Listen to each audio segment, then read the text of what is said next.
Hi there, it's Spramani with Nature of Art, and I wanted to jump on today to talk about a very specific topic. So over the weekend, I was at the Montessori conference in Orlando, Florida, and I had lots of teachers walk up and ask me lots of questions. And one of the questions that came up was very important. I realized I wanted to share that with you guys that are maybe having the same issue. So I had a teacher come into the in my booth and ask me, what can I do about a student that just rushes through art, just kind of grabs the materials and paints really quick and is done, and grabs another paper and paints really quick and is done?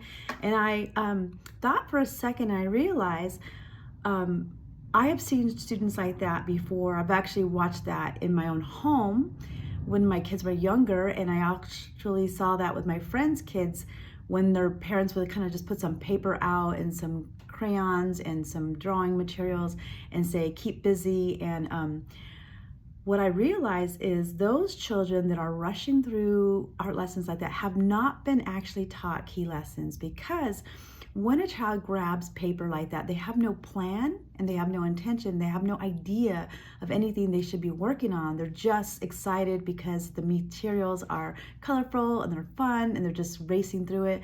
But what I suggested for the teacher, and I'm going to suggest that for any parents and teachers that are having those same issues with students, is that student has not been taught key lessons like drawing key lessons or painting key lessons. And what those key lessons are is, usually before I let my students work independently with art mediums, when I stage them on the shelf, I always have demonstrations and presentations of how the mediums work, how we do the basic elements, and that's what it is. You need to teach the basic elements and how you create artwork. So let's say that you put out some drawing mediums like paint brushes, pencils and color pencils and crayons and oil pastels.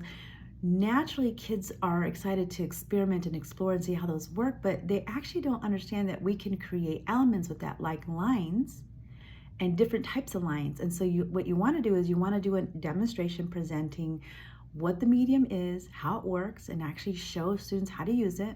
And then you want to explain to them that they can do different types of drawings, and there's different type of ways to do that by focusing on elements. Now, if you're not familiar with the elements and principles of design are, they're basically lines, shapes, colors, textures, form, values, and space. And so each time that you present any kind of art lesson, you have to focus on an element. That way children have a starting point. So what I like to do is I like to say, okay, I'm going to show you today how to draw with this color pencil, but we're going to do different types of lines. We're going to do wavy lines, we're going to do zigzag lines, we're going to do straight lines, we're going to do short lines, and then I'll actually show them examples of art that shows these lines.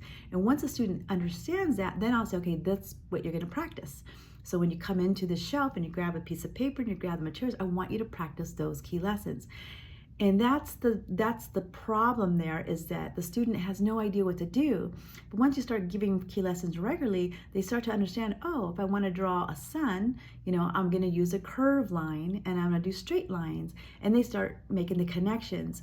Now, let's say you don't know how to change the habit, and the student says, it's okay, I just want to do what I want. I recommend you take those things off the shelf, or you take those materials and put them away, and then you bring them back out and introduce it one step at a time. By reintroducing it, you're kind of making an agreement with the student or your child. Okay, if you're going to use these mediums, I want you to use them artful, and we're going to learn to use them the way artists use them. Yes, it's of course important that kids have autonomy and process-based experiences, but you do also want to make sure that you're giving guided steps and guided lessons. So I hope that helps. I'm going to be talking more about that in my next coming emails. But if you didn't know it, I just published my new my new elementary guide. And my elementary guide goes deep into this topic. I explain this deeply and talk about how to work out those type of lessons. So if you're curious and you need that guidance, definitely check out that book. It comes out in paperback next week. You can order it digitally now. All right, so I hope that helps, and I'd love to hear your feedback. Okay.